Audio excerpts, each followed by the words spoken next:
Hi there, little video for you about somatic experiencing. I am a certified somatic experiencing practitioner, and a lot of people ask me, what is that? With good reason. Soma, S-O-M-A, is the body. So somatic is anything having to do with the body. So there are a lot of somatic practices. But somatic experiencing, sort of brought forth by Peter Levine, but certainly I don't think he invented following the sensations and the emotions and the behaviors of the body. But he did write a wonderful book called Waking the Tiger. Anyway, Peter Levine and the Institute, International Somatic Experiencing Institute, is about processing trauma through the body. And for me, as an artist, that's really about learning the body's language. Because if we learn how our own body is speaking to us internally, then we can sort of begin to feel things before they erupt.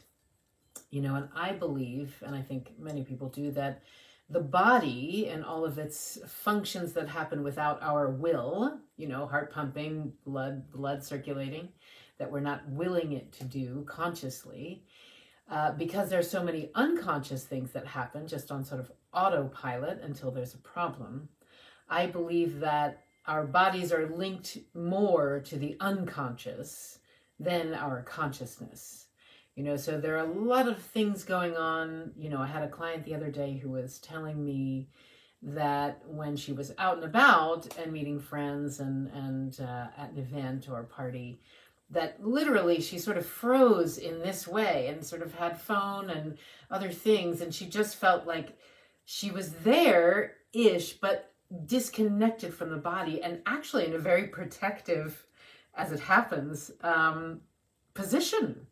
And I asked her if anyone seemed to notice that she sort of had her clutching her goods and sort of protecting her torso. And she said nobody really said anything.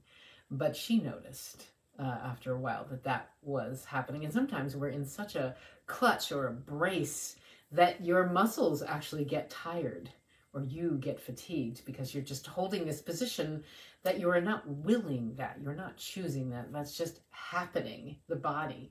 So we pay attention to those things. So a session, if you had a session with me and it was our first session, we would talk a little bit. I'd sort of ask you how the body was feeling today and just kind of orient you that way. And maybe even orient some resources around the room or outside the window that you can go to during the session and after, that will help you to kind of refill your cup or encourage discharge or just kind of take you out of something that we're getting deeply into as far as the body goes. And I would ask you a little bit about your body history, your family body history. I believe, as many people do, that tension, trauma leads to dis-ease in the body. So if your family has issues with the thyroid, which is a metabolic regulating hormone, and it helps the whole system kind of detoxify and metabolize nutrients and things. If there's a thyroid issue, for example, running through the family, that could tell us something about how we manage trauma and emotions, because those things are heritable, and it is believed that so is trauma. Trauma, unprocessed, can be transferred through the DNA. So that's kind of the very beginning of a session that we might do. And then we would start to notice if we talk about something that is a little bit upsetting or charged for you, an interaction, a person, we would see how the breath is changing. What happens to the body? Do we start to pull on hair, behavior, or do you start to feel a constriction in the throat or in the chest? And we would kind of go from there. And it's different for everybody. But there are certain things that we look for that I want to teach you how to notice in your own body, and that is you learning your body's language, so that you won't necessarily need me forever. I want to teach you to take good care of yourself. So that's a little bit about the way that I practice SE, just in case you were wondering. Bye for now.